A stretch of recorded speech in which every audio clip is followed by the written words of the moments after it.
Welcome back to the channel. My name is Brad and SuperCoach Pro. Today's video we're doing the round 2 SuperCoach AFL Preview. We'll just get stuck straight into the side. Sorry, a little bit tongue-tied on your Wednesday there for you.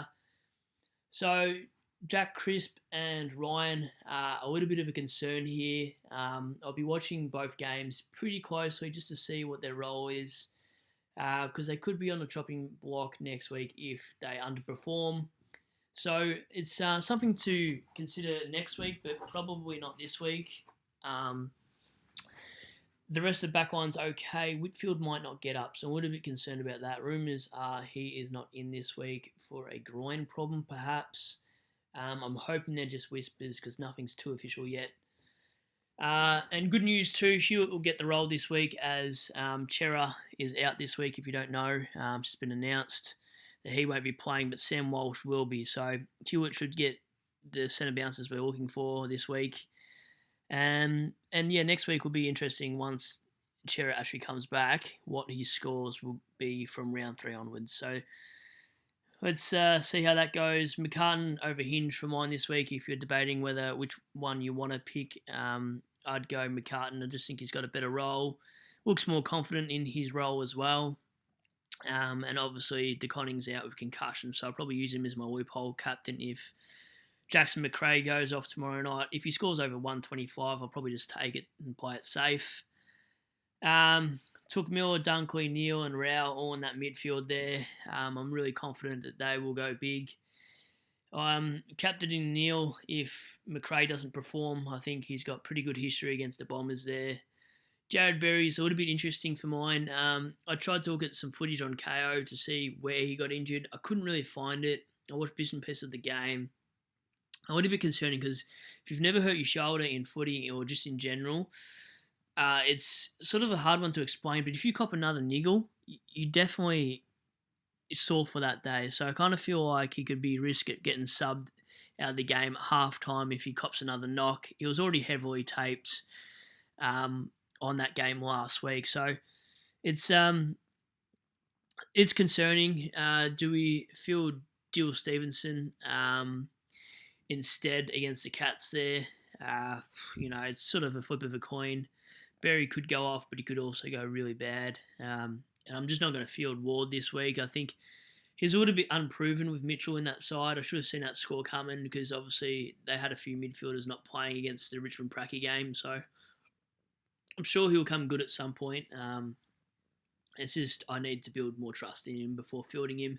I certainly won't be trading any rookies sideways at this stage. I don't think there's a necessity for any of it.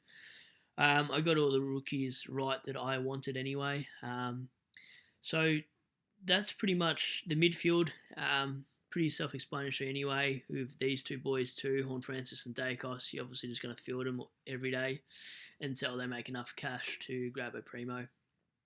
Grundy and English, happy with that ruck line there. Glad I didn't go Maxi Gorn. He'll probably come down in price. I wouldn't be trading him out though for anybody. Jared Witts is a good option if you started him too. And it'd be interesting for Darcy owners. If Sean Darcy doesn't come back this week and you've got to field Jack Hayes, you'd be really, really worried. But do know that Jack Hayes doesn't have Ryder coming back in this week.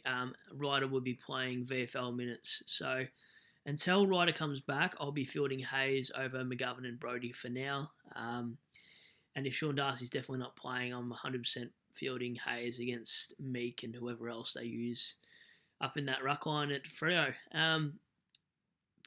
These guys should be pretty well set. Canelio would probably tear Richmond apart, unfortunately for my boys. Terry will probably get the ruck with Goldstein. I think Coleman Jones, in my opinion, would have to get dropped. They just look too slow with 3 tools, and Coleman Jones was the worst out of the 3 by far. I think he only had 1 kick. I watched that game. Rochelle, I'm so mad that I didn't field any of these 3. Who would have known that a small forward goes 118, a guy that we weren't sure on job security goes 114, and Hayes 127. It's just crazy. He probably won't kick 5 goals and 27 touches again, but he's got that role now that Cole Langford's out from 8 to 10 weeks with a hamstring, so that's opened his role right up. I think Baldwin comes out for Jake Stringer, so I'd potentially go sideways if Baldwin's not named. to Martin. I'd definitely do it next week if Martin scores over 70, just because the cash is going to produce there for you. And Hayes, if you don't got him too, you'd probably swap him for Dixon. Just really depends. It's really team dependent. Do you really want to burn trades early? Probably not. But if you feel like these guys are going to go off and you want to save doing a boost next week, it's possible that you go early on 1 or 2 rookies. But I wouldn't be using a trade boost this week.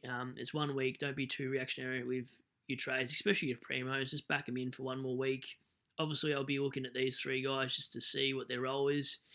They sort of underperform a little bit. I might go for a somebody value, sort of like your Sicily. I won't be touching a Doherty or a Houston or a player I haven't thought about in the preseason. I think that's a rule you should stick with. If you haven't thought about them all preseason, don't bring him in off one good game in as round 1, because it's high chance that their high score that they did produce probably be the highest for the year, and you're just chasing points at that point, in my opinion. There, it's a little bit sad that I've got to bench guys at a 200 plus K, but until Hayes has Ryder, I probably will field him over McGovern, and until Rochelle, doesn't drop a bag, I'll probably just keep fielding him. And he plays Pies this week, so I think that's a good matchup.